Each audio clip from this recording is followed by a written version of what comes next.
বর্তমানের Iran Israel যুদ্ধে আমরা অনেকেই ভাবতেছি যে এটা হয়তো বা ইরান নিজেদেরকে টিকিয়ে রাখার জন্যই ইসরায়েলের বিরুদ্ধে যুদ্ধ করতেছে।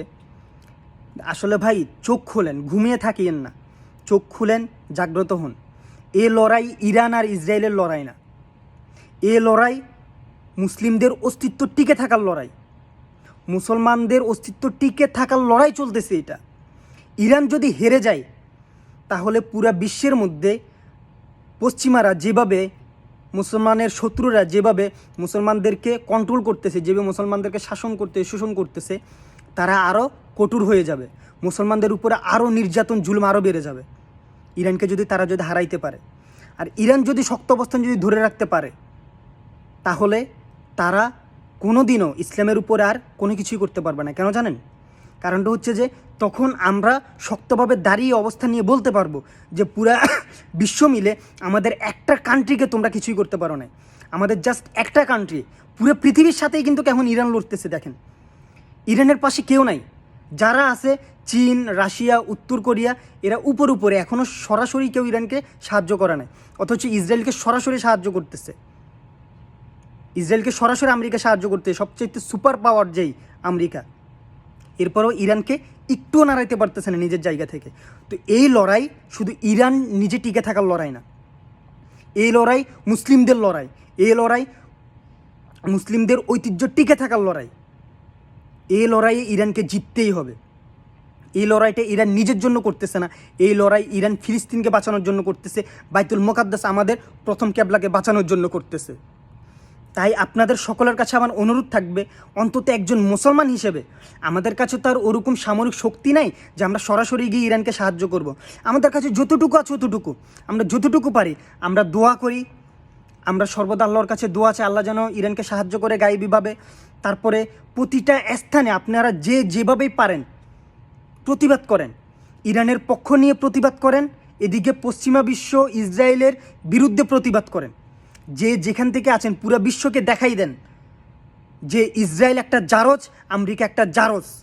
তারা আমাদের মুসলমানদের উপর অত্যাচার করতেছে। পুরো বিশ্বের মধ্যে অশান্তির মূল কারিগর, অশান্তি সৃষ্টি করার মূল কারিগর হচ্ছে যে ইসরায়েল আর আমেরিকা। এদের বিরুদ্ধে আমাদেরকে সোচ্চার হইতে হবে, এদের বিরুদ্ধে আমাদেরকে আওয়াজ তুলতে হবে, আমাদেরকে প্রতিবাদ করতে হবে। আমরা যতদিন জানের ভয়ে চুপ করে থাকবো ততদিন এরা আমাদের উপরে অত্যাচার করতে থাকবে। স্বাধীনভাবে বাঁচতে হইলে, মাথা উঁচু করে বাঁচতে হইলে, স্বাধীনতা পাইতে হইলে, পৃথিবীর বুকে ইসলামী শাসন ব্যবস্থা কায়েম করতে হলে, রবের বিধান কায়েম করতে হলে আমাদেরকে প্রতিবাদ করতে হবে, আমাদেরকে যুদ্ধ করতে হবে, আমাদেরকে লড়াই করে যাইতে হবে। আমাদেরকে থেমে থাকলে চলবে না। মুসলমানদের জন্ম চুপ করে মাথা নিচু করে দাসত্ব মেনে নেওয়ার জন্য হয় নাই। মুসলমানদের জন্ম হয়েছেই পৃথিবীর বুকে রাজত্ব করার জন্য। মুসলমানদের জন্ম হয়েছেই আল্লাহ তাআলা মুসলমানদেরকে পৃথিবীর জমিনে পাঠাইছেই আল্লাহর বিধান কায়েম করার জন্য, কোরআনের শাসন ব্যবস্থা কায়েম করার জন্য, প্রতিষ্ঠিত করার জন্য। আমাদের সকলকে ঐক্যবদ্ধ হয়ে ইরানের পাশে দাঁড়াইতে হবে। বর্তমান সময়ে কে শিয়া, কে সুন্নি, কে ওয়াহাবি, কে জামাত, কে হেফাজতি, এই সব কিছু বাদ দিয়ে, দয়া করে এই সব কিছু বাদ দিয়ে আমরা সবাই ঐক্যবদ্ধ হয়ে এক হয়ে ইরানের পাশে দাঁড়ানোটাই আমাদের হবে সবচাইতে বড় বুদ্ধিমানের কাজ। আর যারাই এই সময়টার মধ্যে এসে শিয়া সুন্নি এসবগুলো বলে ইরান আর সাধারণ মুসলমানদের মধ্যে বিভক্ত পার্থক্য তৈরি করার চেষ্টা করবে, মনে রাখবেন তারাই এই উম্মার সবচাইতে বড় বিশ্বাসঘাতক, তারাই এই উম্মার সবচাইতে বড় বেঈমান, তারাই এই উম্মার সবচাইতে নিকৃষ্টতম মুসলমান, তারাই এই উম্মাকে বিভক্ত করতেছে। দয়া করে এদের থেকে সাবধানে থাকবেন।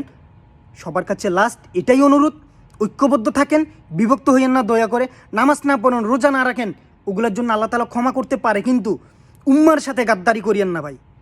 উম্মার সাথে গাদ্দারি করবেন, আল্লাহ কখনো ক্ষমা করবে না। আপনি শুধু নিজেকে বাঁচার জন্য আপনার বাকি 10 ভাইকে শহীদ করে ফেলবেন, বাকি 10 ভাইকে শহীদ হওয়ার জন্য ছেড়ে দিবেন। আপনি শুধু নিজের পরিবার নিয়ে পালাই যাবেন, নিজের পরিবার নিয়ে দালালি করে, দাসত্ব করে, গোলামি করে ভালোভাবে বেঁচে থাকবেন। আর আপনি ভাববেন যে কিয়ামতের মাঠে আপনি ছাড় পাই যাবেন, কোনো দিনও না। আপনি রোজা নামাজ না পড়লেও আল্লাহ তাআলা আপনাকে ক্ষমা করতে পারবে, কারণ সেটা আল্লাহর হক। বাট নিজেকে বাঁচানোর জন্য উম্মার সাথে গাদ্দারি করিয়েন না, বেঈমানি করিয়েন না। কিয়ামতের মাঠে জবাব দিতে হবে, মনে রাখবেন।